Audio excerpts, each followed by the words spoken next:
بغیر شادی کے میں آپ کے ساتھ رات گزارنے کے لیے تیار ہوں۔ اگر اس سفید چادر پر داغ لگا تو آپ کو مجھ سے شادی کرنی ہوگی۔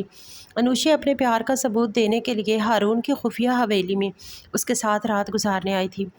ہارون کو ایسا لگا تھا کہ کنواری نہیں ہوگی کیونکہ انوشے بیرون ملک سے پڑھ کر آئی تھی۔ ٹھیک ہے، اگر چند خون کے داغ اسے سفید چادر پر لگے تو میں تمہارے ساتھ نکاح کرنے کے لیے تیار ہوں۔ انوشے ہارون سردار کے پیار میں اتنی پاگل ہو گئی کہ اپنا جسم گاؤں کے سردار ہارون شاہ کے حوالے کر گئی۔ کمرے میں گہری خاموشی پھیل گئی تھی۔ انوشے نے اپنی سانسوں کو قابو میں رکھنے کی کوشش کی اور سردار ہارون کے سامنے آ کھڑی ہوئی۔ وہ جانتی تھی کہ گاؤں کا سردار کسی پر آسانی سے یقین نہیں کرتا، خاص طور پر اس بات پہ کہ انوشے بیرون ملک میں رہنے کے باوجود پاکیزہ ہے۔ ہارون نے انوشے کے جسم کو اوپر سے نیچے تک دیکھا جس میں معصومیت اسے صاف چھلک رہی تھی۔ اسے یقین نہیں تھا کہ انوشے پاکیزہ ہوگی، وہاں کئی مردوں کے ساتھ راتیں رنگین کر چکی ہوگی، کیونکہ ہارون کو انوشے آزاد خیال لڑکی لگتی تھی۔ انوشے رشتے میں ہارون سردار کے پاپا کے دوست کی بیٹی تھی، جو کہ انہی کے گاؤں کی دوسری بڑی حویلی میں رہتی تھی۔ بچپن ہی سے انوشے ہارون سے بے پناہ محبت کرتی تھی، اپنے دل و دماغ میں ہارون کی محبت کی یادیں لے کر ہی جوان ہوئی تھی، لیکن اسے پڑھائی کے سلسلے کی وجہ سے بیرون ملک جانا پڑا۔ واپس آ کر بس ہارون کے عشق میں پاگل اپنا آپ اسے سونپ گئی۔ وہ آہستہ آہستہ چلتا ہوا بالکل اس کے قریب آیا اور انوشے کا نازک چہرہ اپنے ہاتھوں کے حصار میں لیا، پھر اس کے رخسار کے پاس جھک گیا۔ انوشے، ابھی بھی تمہارے پاس وقت ہے، واپس جانا چاہتی ہو تو جا سکتی ہو۔ اگر تم پاکیزہ نہ ہوئی تو یاد رکھنا تمہیں بیوی نہیں بلکہ رکھیل بنا کر رکھوں گا۔ وہ یہ سب کہتا انوشے کا دوپٹہ دور پھینک چکا تھا۔ انوشے کا جسم لرز رہا تھا۔ وہ جانتی تھی جو وہ کرنے جا رہی ہے وہ غلط ہے، لیکن آپ بھی وعدہ کریں آپ مجھ سے شادی کریں گے، کیونکہ میں جانتی ہوں میں پاکیزہ ہوں اور آپ کے عشق کی وجہ سے ہی یہاں تک آئی ہوں، تاکہ میں اپنی محبت کو ثابت کر سکوں۔ ہارون آہستہ آہستہ اس کے اور قریب ہوتا گیا، اسے ایک دم اپنے بازوؤں میں اٹھاتا بیڈ پر لے گیا۔ یہ دیکھ رہی ہو سفید چادر کل تمہاری پاکیزگی کا فیصلہ کرے گی۔ اگر تم سچ میں پاکیزہ ہوئی تو میں تمہیں اپنی بیوی بنا کر عزت دوں گا۔ ہارون ایک پل کے لیے خاموش ہو گیا۔ وہ جانتا تھا یہ لڑکی کسی عام گھرانے کی نہیں بلکہ گاؤں کے سب سے بڑے حویلی دار کی بیٹی ہے۔ اس کی ہمت جو ہے وہ لمحے بھر کے لیے اس کے بھی قدم روک دیے، لیکن اگلے ہی لمحے وہ انوشے کے اوپر ایک دم جھک گیا۔ انوشے کو اپنی سانسیں بند ہوتی محسوس ہونے لگی۔ انوشے لرزنے لگی، خود کو پیچھے ہٹانے کی کوشش کرنے لگی، مگر ہارون نے اس کا ہاتھ اپنے ہاتھوں کی انگلیوں میں مضبوطی سے پیوست کر لیا۔ اس کے کان کی لو پر لمس رکھتے ہوئے کہنے لگا، اب میری جان پیچھے کیوں ہٹ رہی ہو؟ تم نے خود کہا تھا کہ اپنی محبت کو ثابت کرو گی، اب پیچھے کیوں ہٹ رہی ہو؟ یہ کہہ کر وہ ایک جھٹکے سے اس کے اور قریب ہوتا گیا۔ اس کے وجود کی سختی انوشے کے نازک بدن کو چھو رہی تھی۔ اس نے اپنے ہاتھوں سے چادر کو مضبوطی سے جکڑ لیا۔ ہارون غصے سے چلایا، میں صرف تمہارے لیے اپنے خاندان کی ضد کو چھوڑ کر یہاں آیا ہوں۔ اب یہ دلہن بنی میرا انتظار کر رہی ہے، اگر میں نے اسے ٹھکرا دیا تمہیں موقع دیا، اب تم اپنے وعدے سے پیچھے ہٹ رہی ہو، مجھے اپنی محبت کا ثبوت چاہیے۔ انوشے کی آنکھوں سے آنسو بہہ نکلے۔ ہارون، مجھے اندازہ نہیں تھا، مجھے محبت ثابت کرنے کے لیے اپنی پاکیزگی ثابت کرنی ہوگی۔ اس کے علاوہ اس کے لب کپ کپا رہے تھے۔ وہ انوشے کے اوپر خود کو حاوی کرتا اس کی گردن میں اپنا منہ چھپا چکا تھا۔ انوشے اس کا ایک ایک لمس اپنے بدن پر محسوس کر رہی تھی۔ پوری حویلی کو شاندار طریقے سے سجایا گیا تھا۔ گاؤں کے بڑے بڑے سردار اور رشتہ دار شادی میں شامل تھے۔ ابیا دلہن کے جوڑے میں بیٹھی سردار ہارون کا انتظار کر رہی تھی، جسے بچپن سے اپنا سب کچھ مان بیٹھی تھی۔ وہی سردار ہارون آج اس کے نکاح کرنے سے انکار کر گیا تھا۔ بابا سائیں، آپ کو پریشان ہونے کی ضرورت نہیں۔ اچانک کاشان اپنے بابا سائیں کے گھٹنوں میں بیٹھا۔ یہ سب کیا کہہ رہا تھا؟ اگر ہارون بھائی شادی نہیں کرنا چاہتے تو آپ کو ان سے زبردستی نہیں کرنی چاہیے تھی، میں ابیا سے نکاح کرنے کے لیے تیار ہوں۔ یہ سن کر سردار اسفند حیرانگی سے اپنے بیٹے کو دیکھنے لگے۔ وہی کاشان جو کبھی گاؤں کا دستور نہیں مانتا تھا، کبھی کسی کی بات نہیں سنتا تھا اور آج اپنی مرضی سے ابیا کو اپنے نکاح میں لانے کے لیے راضی تھا۔ بیٹا تم یہ کیا کہہ رہے ہو؟ کاشان نے دھیرے سے اپنے بابا کی طرف دیکھا، پھر نظریں جھکاتے ہوئے کہا، جی بابا سائیں، آپ کے سر جھکنے نہیں دوں گا۔ اگر ہارون کو یہ نکاح نہیں کرنا چاہتا تو میں نکاح کرنے کے لیے راضی ہوں۔ یہ کہہ کر وہ اٹھا اور کمرے سے باہر آ گیا۔ باہر آ کر ابیا کے پہلو میں بیٹھ گیا۔ ابیا کو اتنا اندازہ تو ہو گیا تھا سردار ہارون اس کے ساتھ نکاح نہیں کرنا چاہتا، لیکن کون اس کے پہلو میں بیٹھا تھا یہ سوچ کر ہی اس کا دماغ سن ہو رہا تھا۔ ابیا کا دل اتنی زور سے دھڑکنے لگا کہ وہ اس کی خود آواز سن سکتی تھی۔ جس کے خواب اس کے بچپن سے آج تک دیکھے، وہ سب یاد، وہ لمحہ اس کی آنکھوں کے آگے گھومنے لگا۔ ابیہ کا وجود کپ کپانے لگا، اس کے ہاتھ ٹھنڈے پڑنے لگے، اس کی طبیعت خراب ہوتی جا رہی تھی۔ وہ بمشکل سے اتنا ہی بول پائی، مجھے سانس نہیں آ رہا۔ کاشان ابیہ کی ایسی حالت دیکھ کر اسے اپنی باہوں میں اٹھاتا کمرے میں لے آیا۔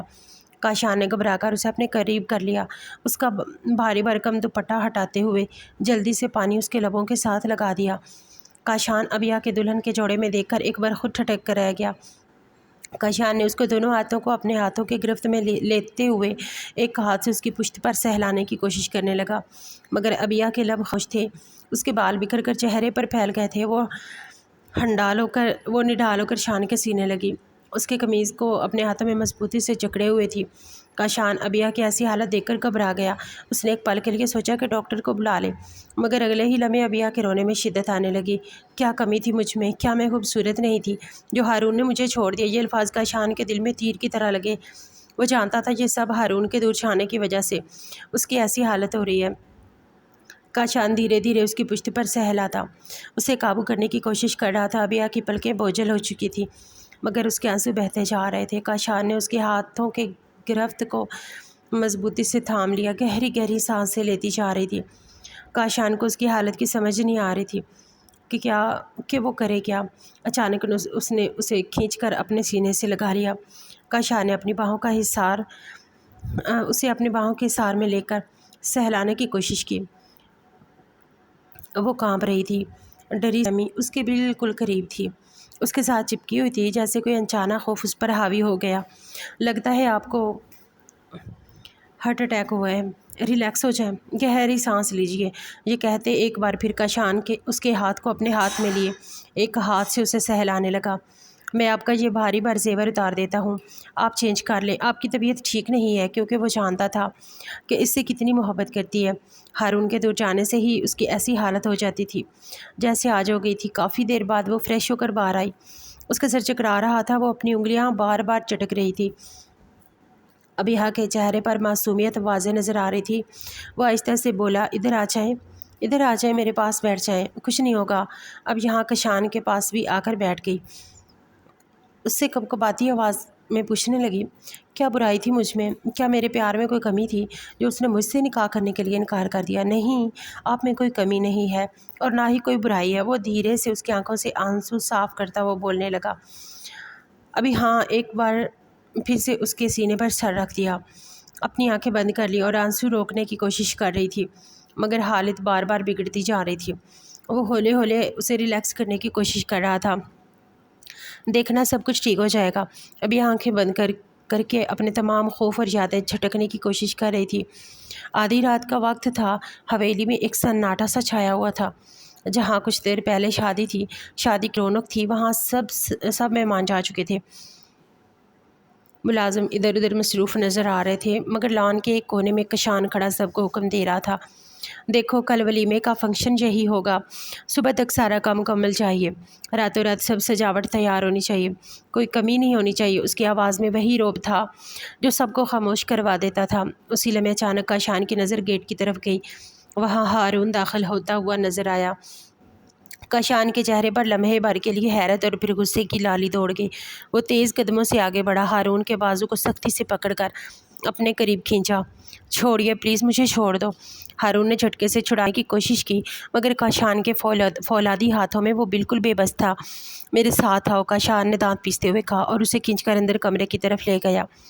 دروازہ زور سے بند کیا اور پھر آنکھوں میں خون اتار کر بولا، سردار ہارون، تمہیں شرم نہیں آتی؟ خاندان کی عزت مٹی میں ملائی تم نے، سب کے سامنے منہ کالا کر دیا ہمارا، اور تمہیں ذرا برابر خیال نہ آیا۔ کاشان کا لہجہ اتنا کڑوا اور بھاری تھا کہ ہارون کا حلق خشک ہونے لگا۔ وہ چلتے ہوئے سب بول رہا تھا، میں اپنے فیصلے کا خود مالک ہوں، مجھے پتہ ہے مجھے کیا کرنا ہے اور کیا نہیں۔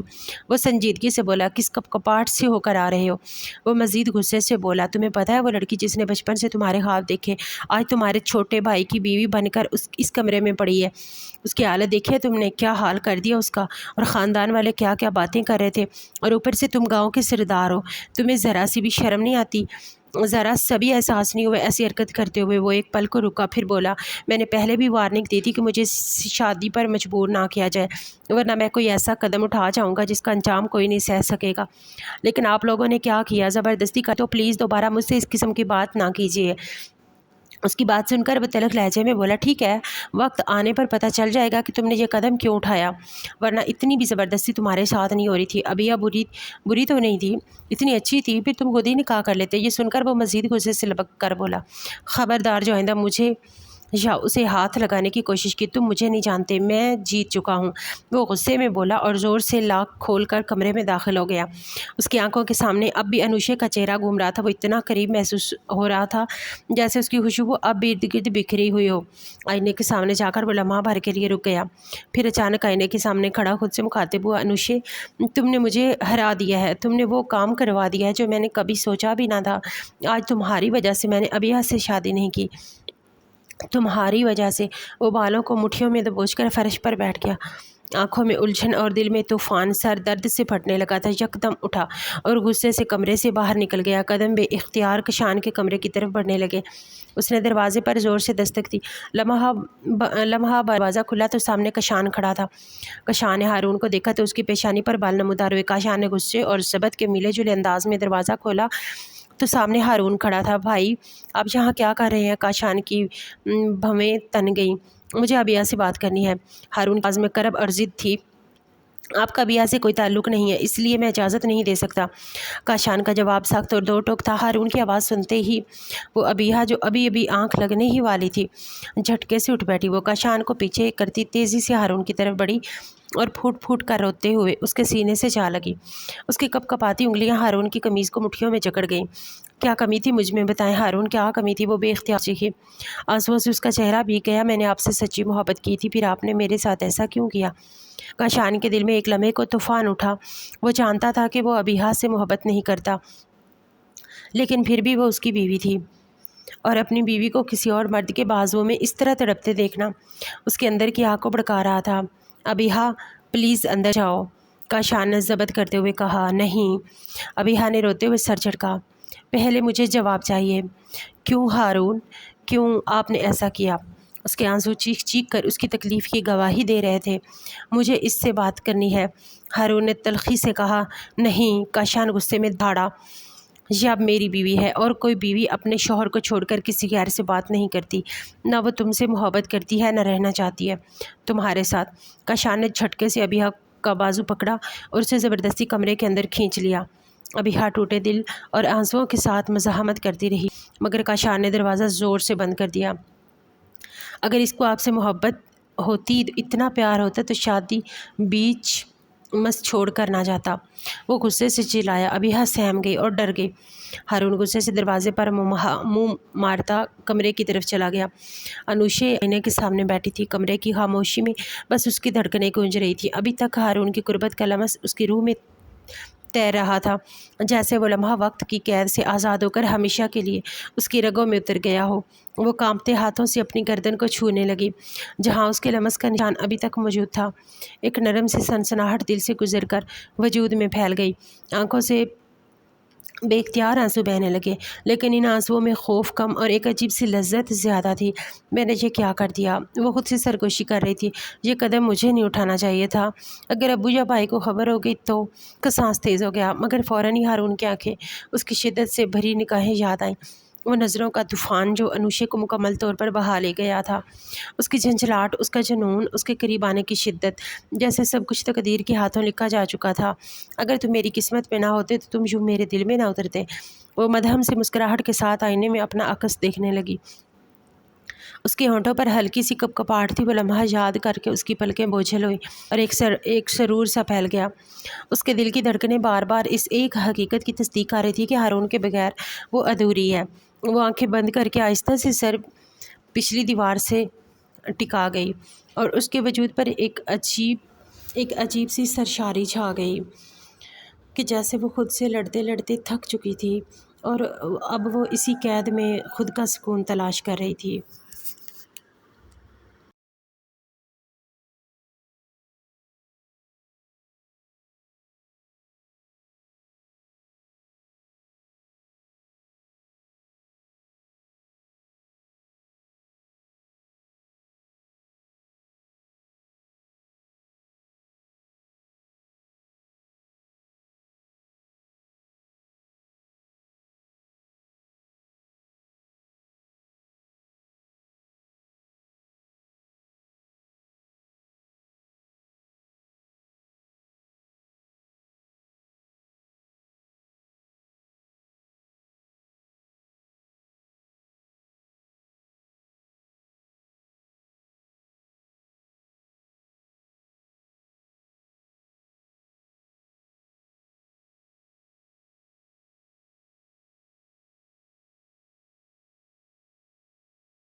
امی بھائی رخصتی کا کہہ رہے تھے، آپ نے سال بھر کا کہہ دیا، پلیز جلدی کر لینا، گھر میں رونق لگ جائے گی۔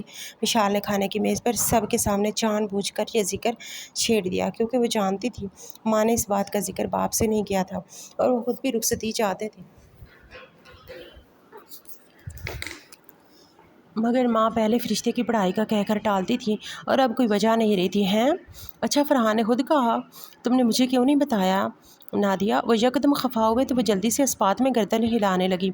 ارے میں نے سوچا مشال کا رشتہ ہو جائے، وہ تو جب ہونا ہوگا ہو جائے گا، اس چکر میں فرحان کو کیوں روک رہی ہو؟ بھائی کیا کہہ رہا ہے تو جلدی کر دیتے ہیں، ویسے بھی سردی کی چھٹیاں چل رہی ہیں، بلکہ اسی مہینے کے آخر میں کر لیتے۔ ارے نہیں، اتنی جلدی تیاریاں ہوتی ہیں؟ نہیں ابھی نہیں۔ نادیہ مامی کا بس چلتا تو اسی پل مشال کا منہ نوچ لیتی۔ نکمی اولاد انہی کے نصیب میں تھی، ایک فرحان فرما بردار بچہ تھا، اب وہ بھی ہاتھ سے نکل جاتا۔ فرشتے سے اچانک افتاد پر بوکھلاسی ہوئی، کبھی کسی کا چہرہ دیکھتی کبھی کسی کا۔ زمینوں کی نگرانی میں فرحان ڈیرے پر تھا۔ امی آپ کی بہن آئی ہوئی ہیں، سویرا ہے، مہر ہے، اتنی عورتوں کے ہوتے تیاروں کی ٹینشن نہ لیں، ہلکی پھلکی رسمیں کریں گے نا۔ کون سے میں نے آپ کو بینکویٹ بک کروانے کا کہہ رہی ہوں، پچھلے باغ میں ڈیکوریشن کروائیں گے، اتنا مزہ آئے گا، وہ خوشی سے کہہ رہی تھی۔ سویرا ہکا بکا سے مشال کو دیکھ رہی تھی۔ ہاں ٹھیک ہے، بس تیاریاں شروع کر دیں سب، میں فارس کو فون کر کے کہہ دیتا ہوں، مزید کوئی اعتراض نہیں، وہ کہہ کر اٹھ گیا۔ مشال اور اس کے دونوں بھائی یاہو کا نعرہ لگاتے میز سے اٹھے۔ فرشتے چہرے کے تاثرات چھپاتے وہاں سے اٹھی تھی، مگر دل ہی دل میں خوشی سے پھولے نس مار رہی تھی۔ واہ، زمیندار ہے، پیسے والا ہے، قابو میں کر کے شہر سیٹل ہو جانا۔ ہو گئی نا آپ کی پلاننگ کی؟ ماں بہن ایک بڑے اونچے خواب دکھا رہی تھی۔ آپ کی وجہ سے میں نے جواد کو منع کر دیا، وہ ماں پر چلا رہی تھی اور کمرے کے باہر کھڑی نادیہ مامی کا منہ کھلا رہ گیا۔ اس قدر بدتمیزی پر بھی نازیہ بیٹی کے سامنے منمنا رہی تھی۔ اب میں نہیں رک رہی یہاں، جا رہی ہوں اسلام آباد۔ رہیں آپ اپنی زمیندار بہن کے پاس، جس کا اپنا شوہر ایک بات کہہ دے تو اس کا اپنا بھرم اور روب ہوا ہو جاتا ہے۔ توبہ توبہ، اتنی بدزبان اولاد نازیہ، ایسی میری اولاد ہوتی تو تھپڑ مار مار کر منہ لال کر دیتی میں ان کا۔ کیا فائدہ اتنے بڑے شہر میں رہنے کا، تعلیم دینے کا، جب بچے تمہاری ذرا عزت نہیں کرتے۔ میں تو غلطی کر بیٹھی سی، فرحان کے لیے مانگ لیا، اس سے لاکھ درجے اچھے تو فرشتے ہے جس نے آج تک پلٹ کر جواب نہ دیا مجھے۔ ارے وہ بچی ہے نا، بس فرشتے سے چھوٹی تو نہیں ہے، اس سے تو بڑی ہی ہے، وہ طنزی انداز میں کہتی وہاں سے نکل گئے۔ انہیں دل ہی دل میں اپنے کیے پر شرمندگی ہوئی تو وہ اس کے بیٹے کو قابو کر کے شہر میں لے جا کر بسنا چاہتی تھی۔ واہ، فرشتے سے بے وجہ اتنے وقت اس بدتمیز لڑکی کی وجہ سے بدسلوکی کرتی رہی۔ یا اللہ تیرا شکر، تو نے وقت پر میری آنکھیں کھول دی۔ مشال فرشتے کے ساتھ بیٹھی خوشی سے پتہ نہیں کیا کہہ رہی تھی، اس کی بات پر فرشتے بے اختیار مسکرا رہی تھی، اس کی آنکھوں کی چمک دور سے ہی نظر آتی تھی۔ تبھی مشال کی نگاہ سامنے سے آتی اپنی ماں پر پڑی، اف شامت آ گئی۔ اس کے کہنے پر وہ اور فرشتے دونوں کو سانپ سونگا تھا، مگر ان کے ہاتھ میں ایک پلیٹ تھی جس میں مٹھائی رکھی تھی۔ لو منہ مٹھا کر، مبارک ہے تمہیں بھی، اور تمہیں بھی مرچی کہیں گی۔ دونوں کو باری باری ماتھے پر پیار کرتے مشال کو چپت بھی لگا دی۔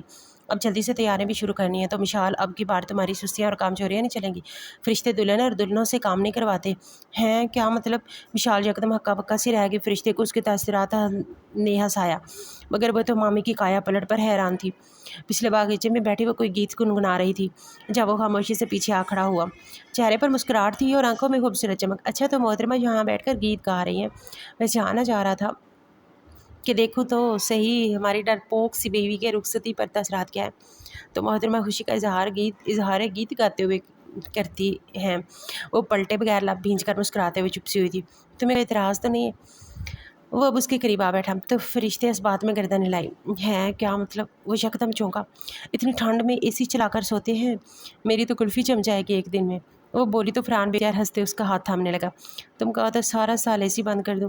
نہیں اب ایسا بھی نہیں ہے، وہ بھی ہنستی اور کوئی اعتراض اس کی انگلیوں میں اپنی انگلیاں پھنسائے ہوئے پوچھ رہا تھا۔ نہیں میں خوش ہوں، لیکن اچانک رخصتی کا خیال کیسے آ گیا؟ اچانک نہیں میڈم، 6 مہینے سے تیاری پکڑی ہوئی تھی، ایک دو دفعہ امی سے پہلے بھی کہا تھا، اور اسی رات کے بعد پھر وہ گہری نظروں سے اسے دیکھتے بولا تو وہ شرما گئی۔ اس نے بے اختیار مسکراہٹ بائی تھی۔ فرحان نے اس کا ہاتھ ہونٹوں کے قریب لاتے چوما۔ چلو ایک شعر تمہیں بھی سناتا ہوں۔